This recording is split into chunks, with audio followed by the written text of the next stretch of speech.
Let's talk about ABAP environment. Within the Cloud Foundry environment, you can create a new space for ABAP development. This is called the ABAP environment. It allows you to create extensions for ABAP-based products such as SAP S/4HANA Cloud and develop new cloud applications. You can transform existing ABAP-based custom code or extensions to the cloud. The ABAP environment is based on the latest ABAP platform cloud release that is also used for SAP S/4HANA Cloud. It leverages the innovations provided by SAP HANA.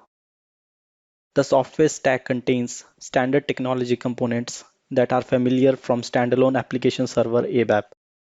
The ABAP environment supports the ABAP RESTful programming application model, including SAP Fiori and Core Data Services.